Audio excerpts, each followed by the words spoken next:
Blood of Jesus.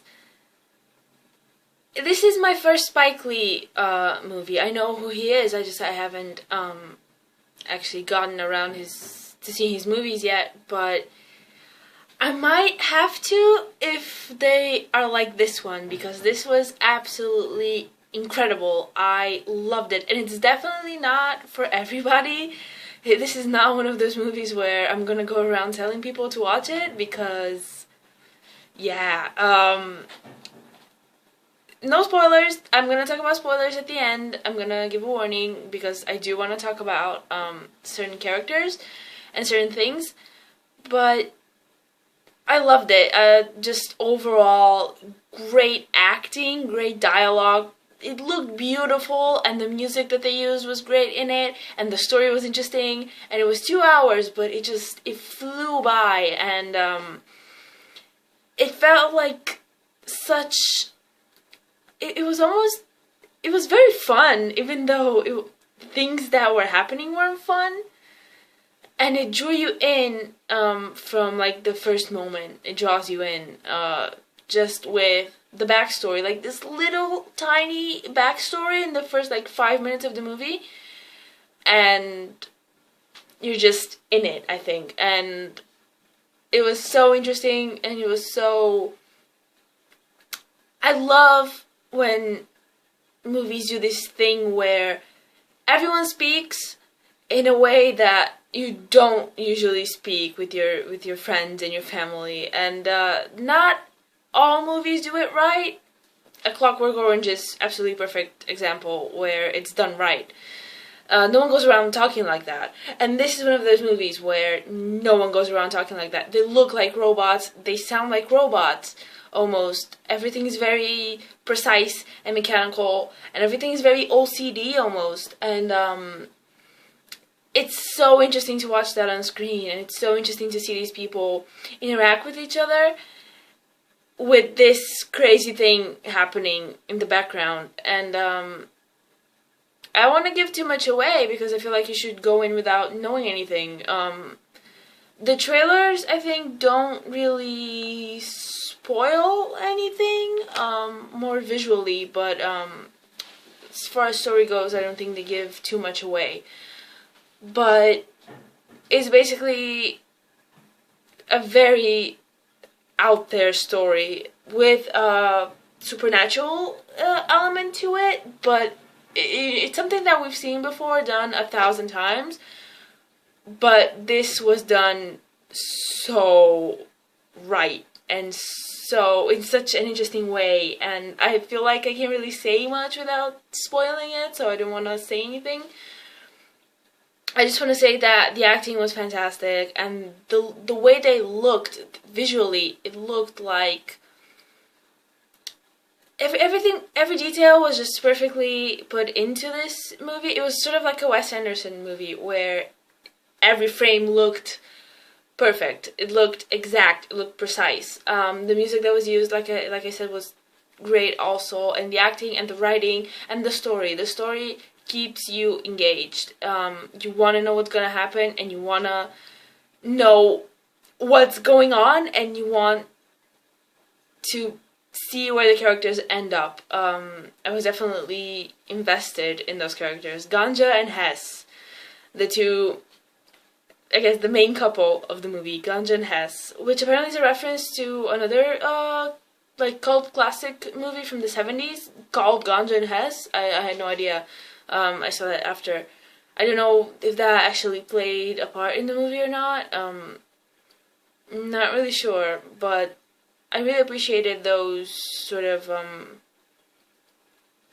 I really appreciated the religious imagery in it. It's called The Sweet Blood of Jesus, so yeah, but I'm glad that it wasn't like an overly religious movie where everything had to do with God, and it's so hard to talk about this without giving spoilers, but I'm glad that because it could have easily gone in a different way where they just like hit you over the head with the Bible with everything that was happening, but I think they did a really good job at sort of keeping that away from the movie, and just it was a very bizarre story, very out there, and I loved I guess like I said, the backstory of it.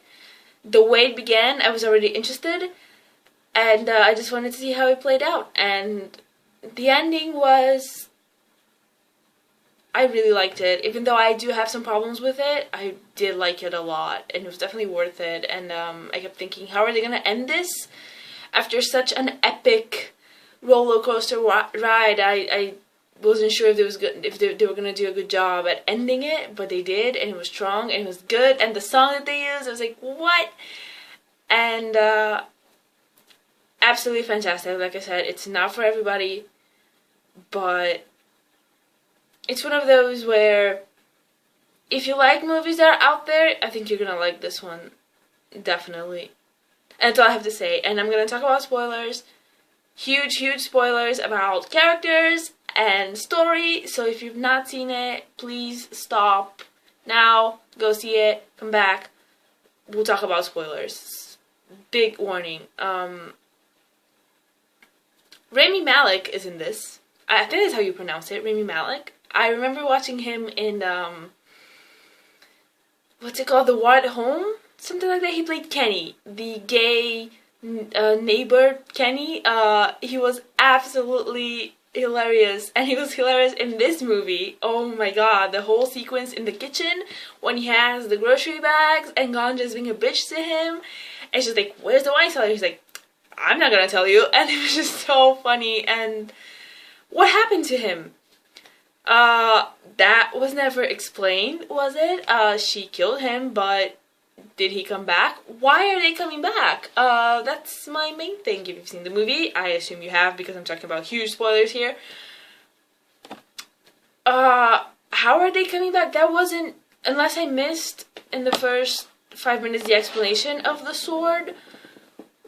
Do you suddenly have like mystical powers where you kill someone, they can come back and be undead and be immortal? They are immortal. They can't actually suffer any damage.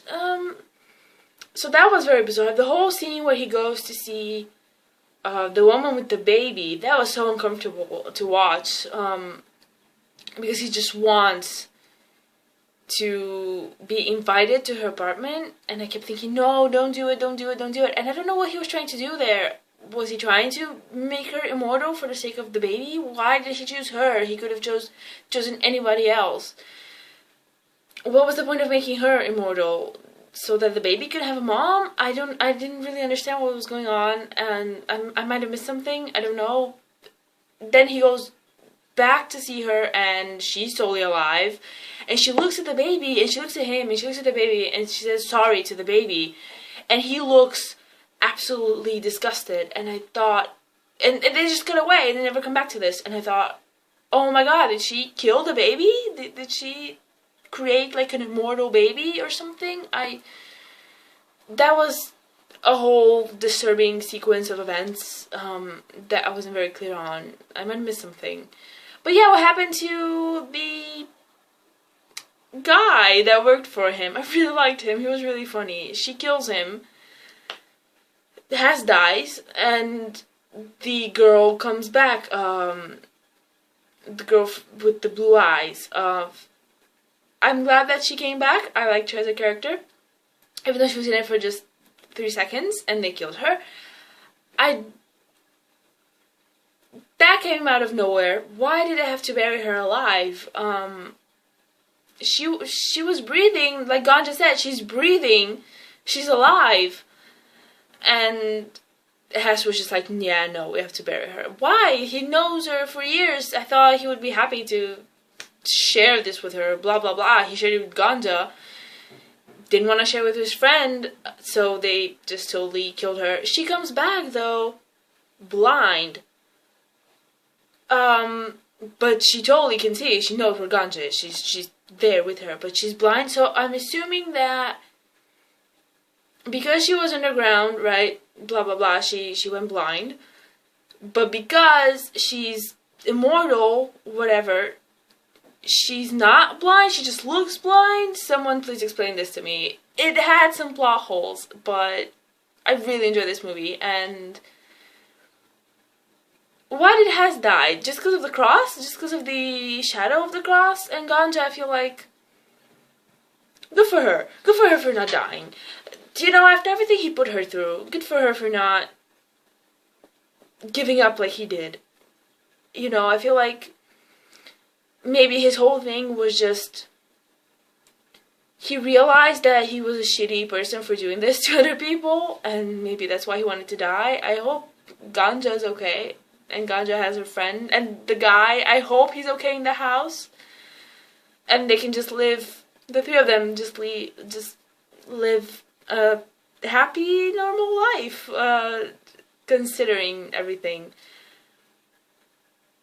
I really like this movie. I wished they had not you know, I don't want like a Wikipedia article, but I wish they would have sort of showed more, especially the people that just get up and are fine after he kills them. That first prostitute that he killed, my heart jumped when she started breathing on the bed, and he jumps up and I jumped up and I was like, what? Totally fine. The blood, you know, like gallons of blood on the bed, she's totally fine. She doesn't even have a scratch on her. What happened to her? What happened to the woman with the baby? What happened to his waiter slash whatever he was? I really like that guy. The baby. I want to know what happened to the baby. And yeah, I guess that's it. That's all like the spoilers that I had. I like the ending though. If it's Ganja and the other girl and the guy, I'm okay with it. If it's just Ganja and the girl, I'm not okay with it. I want him to be okay. I want him to be alive. He was absolutely hilarious. That's all I have to say. Hess, I feel like, did the right thing by removing himself from the picture. That's all I have to say about Hess. It was very selfish to have, I guess, put Ganja through this, just so that he could share whatever beliefs he had with her. She never asked to be turned into this. So, yeah, I guess that's all I have to say.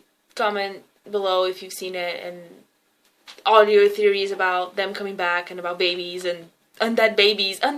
Oh god, it was so disturbing. Everything was disturbing about that.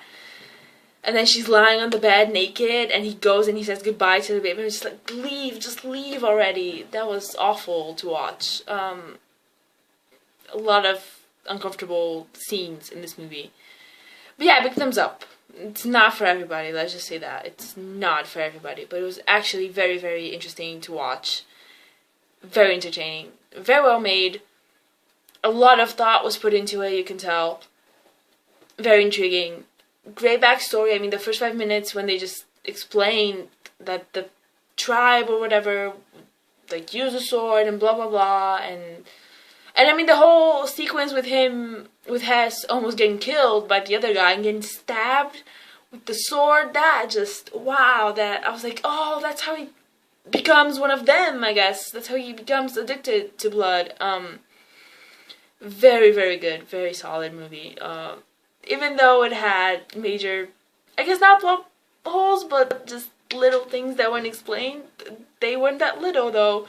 I still enjoyed it a lot. So yeah, tell me what you thought.